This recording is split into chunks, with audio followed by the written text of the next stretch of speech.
أسعد الله أوقاتكم مشاهدينا الكرام. نحن الآن متواجدين في قلب ناحية زعفرانية وتحديدا أمام جامع الصدرين، حيث تشهد المنطقة توافد كبير من أهالي تلبية لدعوة زعيم التيار الوطني الشيعي سماحة القائد السيد مقتدى الصدر لجمع التبرعات النقدية لإغاثة أهلنا الصامدين في غزة هاشم.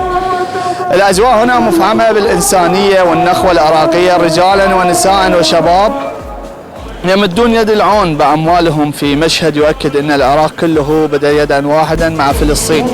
دعونا نرصد لكم هذه المشاعر ونتحدث مع المتبرعين.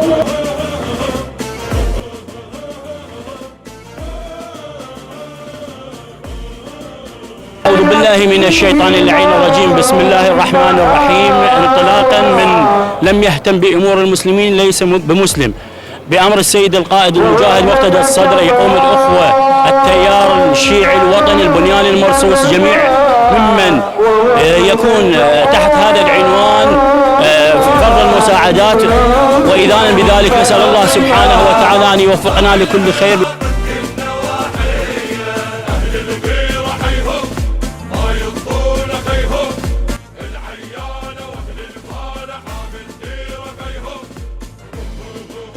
حقيقة اليوم هو سماحة السيد مقتدى الصدر عزه الله دائما يوجه لرص الصفوف للتبرع إلى غزة، إلى لبنان، إلى الدول المنكوبة. هذا من رص الصفوف والشعور بالمسؤولية، الشعور بكلمة التوحيد، توحيد الصف، لأن اليوم الهجمة صايرة على المذهب وعلى الإنسانية من قبل الثالوث المشؤوم إسرائيل وأمريكا وبريطانيا. فرص الصفوف والتوجيه اليوم مطلوب حقيقة.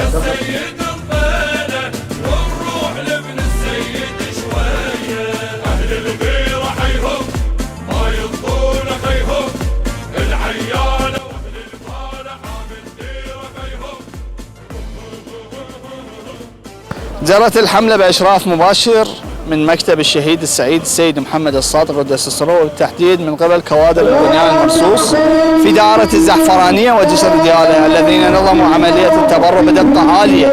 وقد أكد أحد المشرفين أن الهدف هو تحقيق أقصى درجات الشفافية لضمان وصول المبالغ المجموعة كاملة إلى قنوات التنسيق الخاصة بالإغاثة.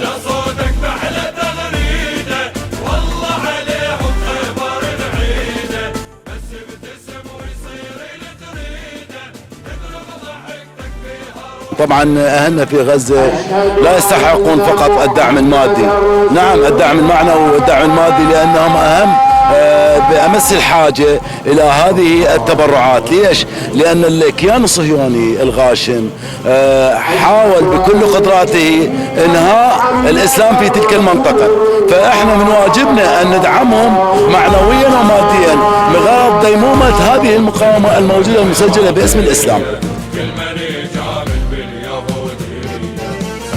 التحرير الفدائية طلعت توالي الفلسطينية، اليعرف الغيرة العربية كل من يجامل باليهودية، ساحة التحرير الفدائية. لقد أثبتت حملة التبرعات النقدية في جامع الصدرين بناحية الزعفرانية أن الشعب العراقي بكافة أطيافه يقف صفا واحدا خلف أخوته في غزة هاشم. أن الاستجابة الفورية والواسعة لدعوة سماحة القائد الصدر تعكس عمق الترابط الإنساني والديني، وتؤكد على أن صوت الضمير العراقي يظل هو الأقوى والأكثر أصالة، رافضا الحصار ومساهما في التخفيف من وطئات الأوضاع الإنسانية الصعبة. أحمد جبار الغزي، فريق العطاء الإعلامي الزعفرانية.